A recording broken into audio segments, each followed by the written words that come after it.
How smart are you? The 9 levels of intelligence 9. Transcendent intelligence.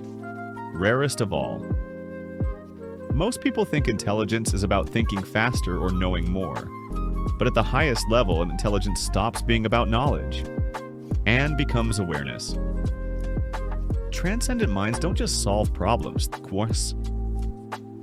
they question why the problem exists.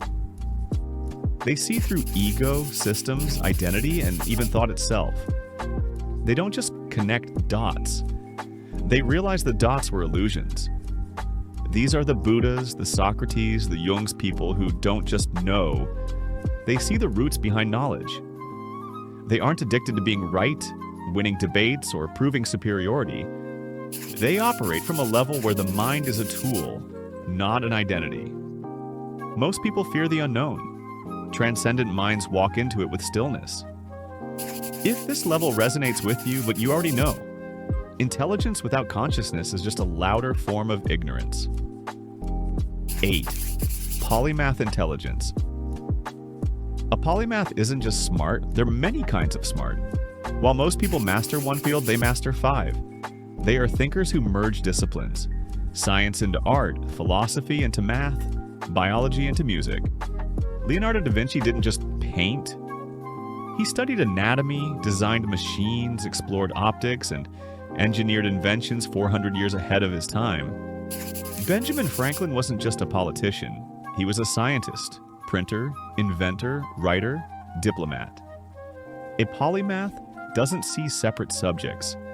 They see one endless web of patterns. Their intelligence isn't based on IQ alone. It's built from curiosity, range, and synthesis. If you're the type who can't stick to one thing because you're drawn to everything, that's not distraction. That's polymath energy. 7. Genius intelligence. Genius isn't about grades, achievements, or even high IQ. It's a different mental architecture. A genius doesn't just solve problems, they rebuild the logic beneath them. They don't follow rules that question us. They question why the rules exist. They don't think outside the box. They see the box as imaginary Einstein, Ramanujan, Tesla.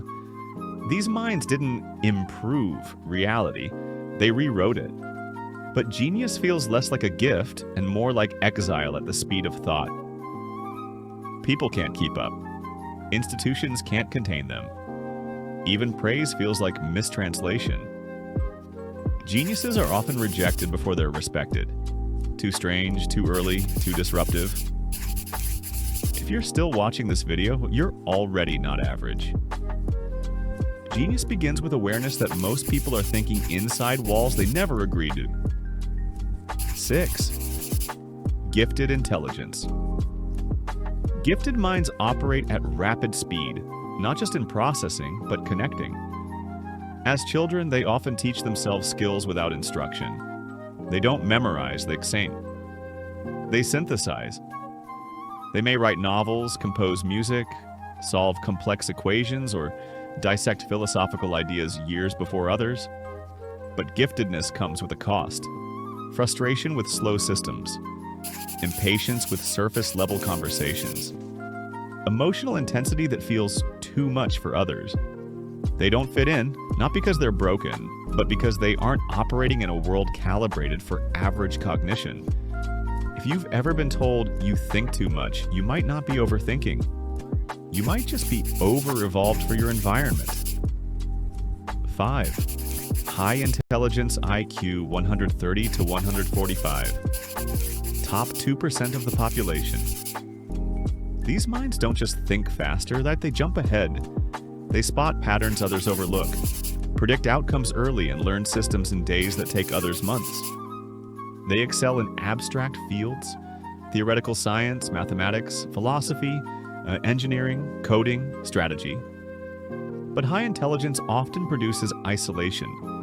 The brain is fast, emotions take longer to mature. School is boring. Conversations feel slow. Life feels like waiting for people to catch up. Supported, they become innovators. Unsupported, they become detached observers. If you've ever had to dumb yourself down just to function socially, you already know where you stand. 4. Above average intelligence. This is where thinking speeds up, curiosity deepens, and analysis sharpens. These people don't just understand information, they interrogate it. They see cause and effect, infer motives, and predict social or logical outcomes. They learn fast, question everything, and often feel out of sync with mainstream thinking. But there's a shadow. They can feel mentally alone. Not because people lack value, but because slower minds feel like lagging software. These minds excel when challenged, and decay when trapped in routine.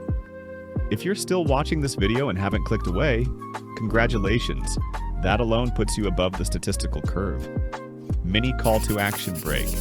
Only people above level 3 make it this far in a video like this. If you're still here, hit like, not for me, but to signal to the algorithm you're not average. 3. Average intelligence. Majority of the population. Most people live here, and most believe they don't. Average intelligence is fully capable. Reading, writing, working, raising families, following rules, solving basic problems.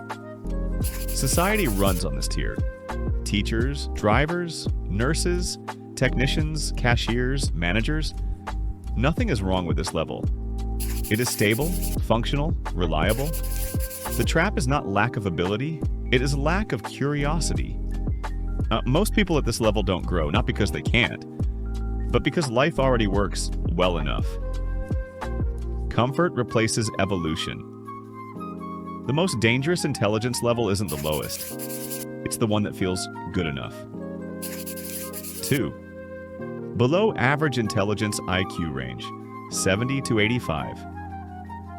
These individuals can live independently but often struggle with abstract reasoning, math, grammar, or complex decision-making.